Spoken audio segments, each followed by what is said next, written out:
Good morning, Tuesday morning. I love this day. Heading now to Tel Aviv to give a lecture, a talk to a group of product people from Verizon Media. So that's the company that was originally Yahoo, AOL, or AOL, Yahoo, Oath, and now they're called Verizon. My boy Itamar works there, and he asked me to come talk to them. Pumped about that. And then heading to meet the previous United States ambassador to Israel, Ambassador Dan Shapiro. Just catching up with him. Hopefully, maybe this is a long shot, but I'm going to try to get him on camera. Kind of a legend. And then lunch with a PR company I've been following for a couple of years, do some great work with Israeli companies, a couple of other meetings, and then tonight I'm going to make an exception and bring my camera to an event, having dinner, drinks and dinner with my boy David Lange, who is a close friend and a very, very talented blogger slash Israel advocate. I want to tell you a little bit about his work, so I'm going to bring my camera to dinner. And yeah, all in all, today's going to be pretty epic. Let's do this.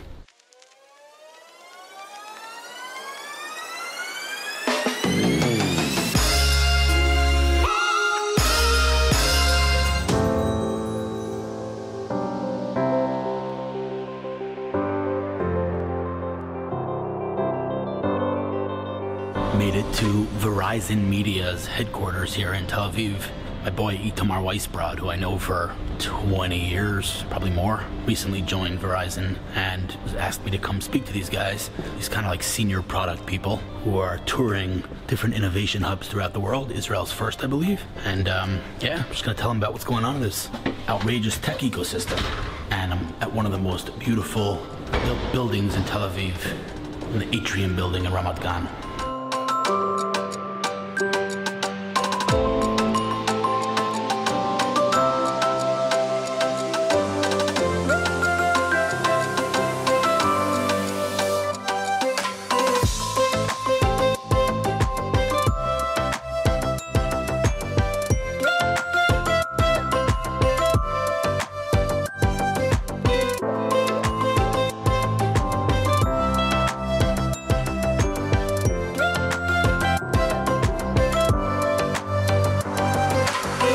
I thought there'd be no better speaker than Hillel, because I'm sure he talks a lot about people asking what he does. It is a little complicated, but to me, no one has their finger on the pulse of the tech scene here better than this guy, because he wastes so much time meeting tons of startups. So, I mean, any VC should have him as their deal flow guy, pretty much, because it's amazing how many startups he meets with, and they don't pay him, which is amazing. He's leaving a lot of money on the table. But of all the people you will meet, they're very great in their respective fields. This guy goes, instead of vertical, he goes horizontal. Like, he knows pretty much too much about what's going on here. And he's a good friend and a good guy, despite what you might see on YouTube. So Hillel. Just finishing the talk with the Verizon guys. How was it, guys? Awesome. Thank you very much. Thanks, Itamar. Appreciate it, man.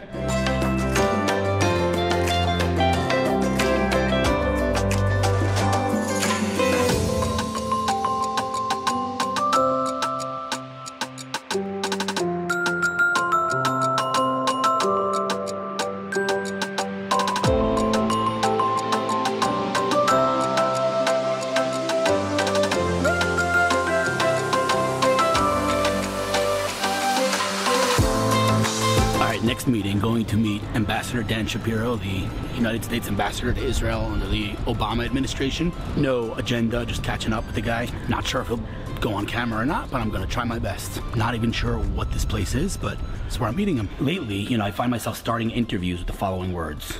I've said this in the last, I think, 5 interviews that I've done. I say, I'm very fortunate to meet remarkable people, but this is a whole new level. And people think by now I'm BSing them, but the truth is, this is another level. All right, let me just get this camera to behave. Hold on a minute. Where does one start? I studied political science, as I told you. I am interested, intrigued, fascinated by the world of politics. I generally am a tech guy. Don't go there most of the time. Sometimes my temptation to vocalize and to verbalize my opinions overcomes me, and I do give in. Rarely, but I am following your career. And listen, you've had a tremendous, tremendous impact on the United States, on Israel, on the intersection or the relationship of those two incredible nations. Who are you? What's your name? My name is Dan Shapiro. I really don't know what's going on my camera, by the way. It's like not wanting to behave. Dan Shapiro, where are you from? What's your give me a background before we talk about Sure. Born and raised in Champaign, Illinois. Spent time in Israel with my family as a young person, including in 1973 during the 73 war, again after high school, again in college. Studied Middle East history and politics. Thought I was going to be a history professor. Decided at a certain point that I was more cut out for the policy world, and I moved to Washington and worked in many jobs on Capitol Hill and in the Clinton administration doing Middle East policy, mostly focused on the U.S.-Israel relationship, and then met a young senator from my home state named Barack Obama. Funny, but anyone who knows Barack Obama starts, that's how he fits also. He met this young senator, Barack Obama. Everyone's like, young, that's his thing. Like, okay, and then? Got pulled onto his campaign in 2007, never thought he'd win. Then the rest is history. I joined the administration as the Middle East advisor at the National Security Council in 2009, and then in 2011 he nominated me to be U.S. ambassador to Israel. The job of a lifetime, really a job I didn't know until I took it that I really had been prepared for my whole life. You said that before, and I love that, because I feel that very strongly with what I do also. Like, I never planned any of this, but it's clear to me that everything led up to what I'm doing now, which is living my dream, basically. And it sounds to me like that's the way you feel about what you've done, and it sounds like you're enjoying life a lot. Enjoying life a lot. So the 5.5 years I was ambassador really was, of course, a high point. I was working at the highest level on something that deeply matters to me, the U.S.-Israel partnership, strengthening our mutual security, trying to help Israel achieve peace with its neighbors, strengthening other aspects of our relationships, such as our economic partnership. And we had a lot of breakthroughs, even though we also had a lot of controversies during that period. There's no denying that. But sorry to interrupt you, I apologize. I just want to say one thing, though, because I asked some serious questions about Obama, about Israel, about Netanyahu, and I think, the thing that I'd say resonated with me most, what you said, is that don't believe everything you hear in the press. That's definitely a good policy in general when following politics. Right. We definitely did big disagreements, and I would never suggest otherwise. Obviously, the Iran deal, some of the disagreements about settlements and so forth. But in the same period that was happening, we were also signing a $38 billion MOU. Right. We were bringing the F-35. Press doesn't talk about that We're bringing the Iron Dome. We're bringing other missile defense systems. A lot of intelligence sharing. Many aspects of the relationship were actually strengthened, including the economic one. And so the last couple of years I was ambassador, when we didn't have active peace talks, I was able to spend a lot more time with Israeli companies who are expanding their presence in the U.S. and the American companies who are here on the ground. And that got me excited to keep working in that area when I left government. Did you ever go out to beer with Barack Obama? We had some casual time Seems together. like a super chill guy. He's very chill. He's very smart. He loves to watch basketball. Actually, when he was here in 2013 on what was a very successful visit, it was during the NCAA tournament. And one time when we were in his hotel suite, sort of briefing and preparing for his next meeting with Netanyahu, there were highlights from the tournament on, and hold on a second. We couldn't get him to focus on the briefing because he loved watching the basketball highlights. He seems like a very chill guy. That's the truth. I mean, and again, another thing that you said that very deeply resonated with me. You said, listen, I asked you, because the press likes to pretend that Barack Obama was not pro-Israel. And you're like, dude, I would never work with someone who didn't love this country deeply. That speaks volumes. And at the end of the day, irrelevant of my opinion is based on nothing. I never met the guy. I don't even, the only thing I'm based on is what the press says. And the press lies. We know that the press lies. First of all, I think everybody should feel free to voice their opinion. So you should too, like anybody else should. But my opinion is not based on it. It doesn't matter. People are the right to say what they think. And everyone has the right to have disagreements and so forth. But the fundamentals of support for Israel's security, support for the U.S.-Israel partnership, support for Israel's legitimacy, and pushing back against those who challenge it, even while, as two different countries, and of course was the President of the United States, had to prioritize his understanding of U.S. interests, doesn't mean we always agree. But I think on those fundamentals, I never had lost a wink of sleep over those, which are obviously important to me too. And I'll tell you one more thing. And again, now we're getting a little deeper in. I asked you, point blank. I was like, how do you say that the guy loved Israel when he signed that Iran deal? And you answered me, again, totally 100% legitimate. You said the following, and I'm going to paraphrase, right? If I have a symptom, whatever, my finger hurts, okay? Some doctor might say to you, deal with that. Some doctors might say, let's get to the root of the problem and uproot the problem. And so those are two different philosophies. In this case, everyone agreed there's a problem. Iran's a problem. Their proliferation, it's a problem. There are 1,000 other problems. And so the two philosophies are, one, let's push them back 15 years, 10, 15 years, whatever, and then let's handle all the other problems. And then for 10, 15 years, when we cross that bridge, we'll address it again. Or, no, let's uproot it and let's not even give them those 10, 15 years. Right now, sanctions, boom, boom, boom, boom, boom, no deal, no nothing. Two different, both legitimate, by the way. Obviously, my opinion, I think signing any deal with Iran is whatever, but Barack Obama signed that deal not because he loves Iran, they're trying to get a bomb. He wants, security, and he believed that was the best move. And truth be told, I'll be honest with you, till we had this meeting just now, I didn't really know the other side of that. Yeah. Look, I think there were very legitimate disagreements between two countries who are allies and definitely identified the same threat, but the threat affects them differently. Right. The United States is bigger and larger and farther away from the threat and has different military capabilities than Israel does, which are impressive, but they're smaller and closer directly to. So it's understandable there's different risk tolerance about that. But for sure, the goal was to, at all costs, prevent Iran from getting a nuclear weapon. Right. In his case, that meant an agreement that bought a lot of time, not permanent. You'd have to revisit it, and then, without being under the threat of a nuclear breakout, deal with the other challenges Iran poses. 100%. Okay. So, due to lack of time, but we have to have another meeting because I feel like we just touched tip of the iceberg here. 2 words right now in terms of what's next, what you're doing now, where you're going. You know, one of the things, I'm just going to throw it out there right now, is that you're working with some private companies that are doing remarkable things, advising them, working with them on relationships, working with them on other things. And, you know, I already threw out some ideas that I have, and I'm going to introduce you to some entrepreneurs, but just tell me a little bit about what you're focused on nowadays. Sure. Focused on 2 things. One is still a participant in the policy analysis and policy debate, including advising candidates for president and members of Congress and so forth back in Washington, but I do it from Tel Aviv. I work in the Institute for National Security Studies. That's a think tank where I also do some writing, working on a book and some articles and so forth. So I like to keep a foot firmly planted there. But the other half of my time I spend trying to activate U.S. investment in Israeli companies, trying to help Israeli companies succeed in the United States. Several in the cybersecurity and AI fields, and some others that I see as still having not fully tapped the potential of what is possible in this relationship. Incredible. And to me, it's also a very important strengthening effect of the U.S.-Israel partnership more broadly. And it opens up other relationships too. Israeli companies are having success in the Arab world, in Asia, in Europe, and in Latin America, and the United States can be a partner in all of that. I think we're not going to get into this, we'll talk about this next time, but I think there's actually, times are changing on that front as well. Arab world and their support or legitimacy of Israel, and it's a topic for another time. But if there's an entrepreneur watching this, and there's a couple of entrepreneurs that watch my videos, and they think that potentially they could be of value to you, could be of value to them, what is the best way for them to reach out? Would you prefer that they email me and I make the intro? Do you want to just let people shoot you an email? Like, how do I don't know, what's your... happy to have people email me through you. I think that's great. I think don't want to give your email there's no better connector and no better validator than you. Thank you. Your check is in the mail. All right. So, guys, if you're watching this and you think, obviously, you bring a lot of experience and a lot of knowledge to the table, if there's a relevant synergy here, just let me know, and I'm happy to connect. I'll just maybe shoot you over a link, and you tell me it's a yes, and I'll make the intro. Fantastic. Meanwhile, I super duper appreciate your time. It's an honor, honestly, and it goes without saying, anything I can do to help in any way, shape, or form would be an honor. And let's have a follow-up meeting, because this is not even close to enough time. I have 1,000 more questions I want to ask you, but well, thank you, and thanks for everything you are doing for Israel and for U.S.-Israel partnership and business. And I know your family has really had quite a journey, including with a lot of ups and downs. But I really admire what you and your family have stood for. Next time I'm in Washington, get me a selfie with Barack Obama. We can do it. Thanks so much. Take care.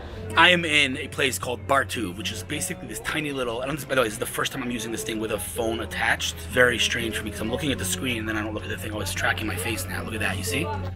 See how it's tracking my face? Look, it's doing that all by itself. I'm sitting with my boy. We know each other for what? I don't know. Only 5 years, but it seems like 20. No way. Yeah, I think it's only 5, yeah. What are you talking about? 5 years we know each other? I feel like 20. It feels like that because, let's face it, time flies when you're having fun. 5 years, that's all? Maybe it's 6. I'm shocked. All right, so where do I start? David Lange is now out of the closet, but not in the way that you think. Not that there's anything wrong with that. There's anything wrong with that. By the way, it's like freaking out on, it's focusing on my face. You see, when I move, it comes to me. Dave Lange has been a world-class Israel advocacy blogger for how long? Since 2003. 16 years? 16 years. Oh, I gotta turn these notifications off. People, stop messaging me. I'm doing a freaking interview with my boy here. 16 years you've been blogging. Yeah, I haven't gone to the vlogs Working yet. on it. Working on it, and you're gonna help me. Yes. All right. What is your blog? Is this the first time you're saying on video? I'm out of the closet. Who you are? Because I basically had a day job. You had 2 identities. You had 2 identities. I was like Clark Kent without the hot tape. Right. Yeah. Oh, this place. It's called Bar 2. This is a little tiny little bar here outside of Beit Shemesh, an amazing place. So you had your regular kind of David Lange, family guy, normal whatever, and then you have this blog. What's the blog called? Israeli Cool. But it's spelled ISRAELLY It's supposed to be a pun. 16 years ago, that was actually kind of cool. Now a bit lame, but I'm stuck with the name. What were you doing for the past I don't know how many years were you working there? SAP, so we don't call it SAP. SAP in Renana, 17 and a half years in high tech. And so, you know, not that there's anything wrong with being a pro-Israel advocacy person. Advocates, that's not a word. Advocate, that's the word I was looking for. By the way, my brain is at 10% capacity right now. Wait till you have it one of these beers. That's right. So there's nothing wrong with it, but the point is, why you don't want to mix that stuff. And so he was in the professional world. He didn't mix those two identities. He was David Lange on one identity and Israeli Cool on the other. And drum roll, please. Yes. News. Breaking news. I've left my day job and now I'm going to devote myself to Israeli Cool and Israel advocacy. I've been known as Aussie Dave for all these years, but now I'm coming out with my real name. And how big is this blog? You don't have to give me numbers if you don't. It's confidential, but it's freaking influential. It's confidential. I'm not the Mossad, first of all. That's someone else. But like you've broken big stories. I have, but look. At the end of the day, it's all about the objective. I don't look at numbers and traffic and things like that. If I feel like I can make a difference, and I do feel like I make a difference, that's why I want to continue with it. It's all about what I can achieve. Right. Just like and it's working. You wanted to. I believe so, but you'll have to ask people out there. The beer has arrived. It's working because you have. Check out this beer. That's nice. That's nice. You smell? For an Aussie, I don't drink beer. Do you want to sip? No, I don't drink beer. It's carbs. I don't do carbs. Except when you do. No, I don't do carbs. At all? No. You had pizza at my daughter's bat mitzvah. Oh, sorry. Did I? When was that? Are we recording? No, did I? Like a few years ago. Okay, because Can because you take a sip of pizzas. this? No, I really can't. All right. I'm like strict. I can't. I disown this guy. But anyway. That's why I eat all the steak. He's nice to me. Okay, so this blog has broken some mega stories. Your influence is massive, and now you're going all in on this thing. And when I say all in, you're building like a real business on this. We're talking about vlogging, but beyond that, all I have to say is like this. Because we got to go eat. We got to enjoy ourselves. All I have to say is like this. If you're watching this thing and you love Israel and you love social media and you want to defend Israel on social media, ping this guy and collaborate with him in any format, whether it's be a collaborator. Yeah, whether it's in a good way. Whether or not whether you want to help him as in the operation, the blog, financially and be a sponsor of it, or you want to maybe advertise on it, or you want to think of a different collaboration, events maybe. I'm thinking Israeli Cool Summit. Absolutely. I'm thinking big things Talks, here. if you want to hire me for weddings, parties, bar mitzvahs. Pitch it, baby. Let's go. Let's go plug, big, man. Plug away, baby. Let's I love go it. big. Listen, bottom line is I'm a fan. But beyond that, we're like family. Big fan of you. Big fan of your wife. Your kid is my kid's best friend. We are family. We go way back. Family, and, you know, I had a great fortune. Honestly, I say that in all seriousness, to learn with your son, Zach, for years, every Friday. And what a kid. I mean, really, I'm sorry to get all sappy, right? Sappy. Oh my God, I see what you did there. That's impressive. That was awesome. Truth is, special kid, and it comes from the parents. Special parents, amazing people. Very happy that you're following your dream right now. I'm very happy it all worked out logistically, and, you know, timing was right and all that. And I'm pumped to help in any way I can, and you know, anything I can do. Problem with him is, here's the problem, right? Like, I want to do stuff for him. I want to do stuff for him. I want to do stuff for him. I want to help because I love these guys. He's like, I don't want to ask for this. And I'm like, let me help. Let me do something. He doesn't understand the Australian way. Right. We do things our own way. I don't wanna, you know, mix, as we say, simcha b'simcha, or mix different topics. But I just will say one thing because it's important for me to mention. I'm not going to mention details, but I will just say one thing. Dave's wife, Ahava, is a world-class, modern-day superhero, and I'll leave it at that. Absolutely. Like. And I'm not, anybody who knows Ahava, some of you might know her, I'm not going to say more. That's all I'm going to say. This woman is a walking phenomenon. That's it. Anyway, dude, it's an honor to call you a friend. I'm happy we finally got to hang out in this place, and I'm very happy that I was the first person to ever bring you here. You're gonna be here like every day. You're going to love this place, dude. But listen, dude, bottom line, goes without saying. Anything I can help you with, both personally and professionally, is really cool. Anything I can do to help, consider it done. You know that. And I'm looking forward to making this thing blow up with traffic. Privileged to be friends with this dude. Oh, stop it, man. Listen to him. Right, he knows what he's talking about. Listen to me when I say how amazing he is. All right, dude. I'm turning this thing off and let's enjoy our night. Thanks, man. The downside of this camera is low light. Like, I don't even know if you see us right now, but Dave, how was this place? It was so amazing. Epic, huh? Epic. And on that note, we're going to end the day. See you tomorrow.